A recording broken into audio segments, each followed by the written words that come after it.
fazer uma conexão com Brasília. Lá está a nossa correspondente Ruth Moraes, já a postos.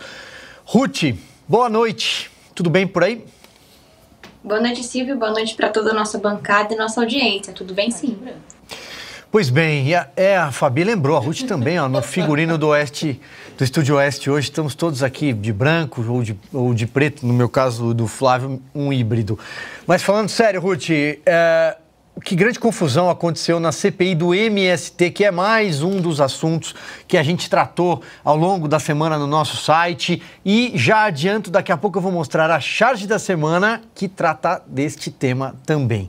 Conte tudo, Ruth, o que aconteceu na CPI do MST na Câmara. Exatamente, Silvio. Então, a CPI do MST, ela passou por maus bocados nessa semana aqui na Câmara dos Deputados.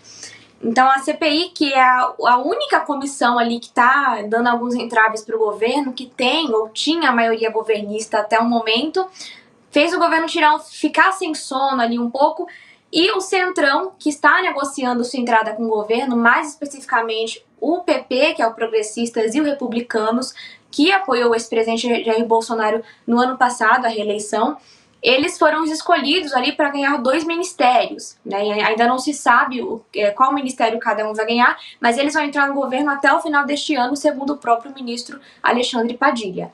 Desse modo, em troca desse passe para o Centrão entrar no governo no primeiro escalão, eles teriam que desarticular a CPI do MST. Então, o primeiro ato partiu do próprio Republicanos, que na noite da terça-feira ele desligou 2 membros ali da CPI sem que os próprios membros soubessem. Inclusive, o deputado Messias Donato, que foi desligado da CPI, ele soube através de mim. Eu fui perguntar para ele falou, não sabia, você que está me contando agora.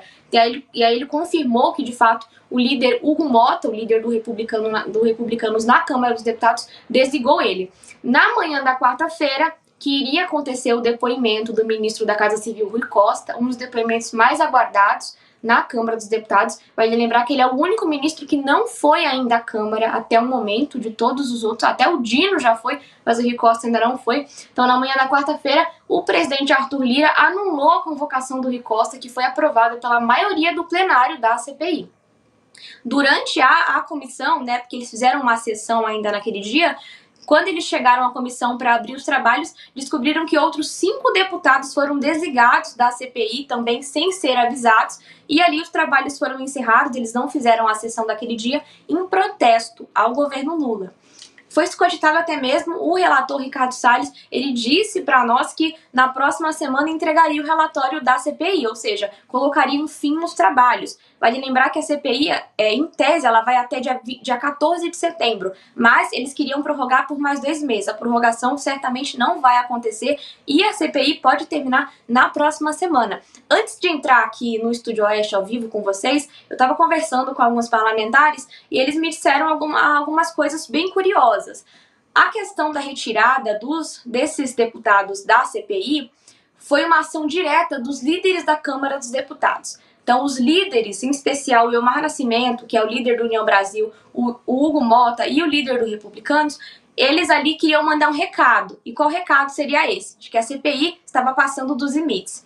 Eles ficaram incomodados com os 2 últimos episódios que marcaram aí a CPI, que foi a questão da melancia no depoimento do general Dias, que os 2 deputados ficaram comendo melancia, e na última sessão com a deputada Samia Bonfim, que o tenente-coronel Zuc, que é o presidente da CPI, perguntou se ela queria um hambúrguer, os líderes ficaram muito incomodados e acharam que a CPI estava passando, entre aspas, né, dos limites. E ali, a retirada desses 7 membros seria um recado, especificamente ao deputado Ricardo Salles, que é o relator. Eles acharam que a CPI estava passando um pouco dos limites. Em relação ao Rui Costa, foi também uma ação dessas lideranças que pressionaram o Arthur Lira e pediram para que essa convocação fosse barrada, né? Essa convocação ali ela é blindada desde o início do ano pelos líderes da Câmara e pelo presidente Arthur Lira.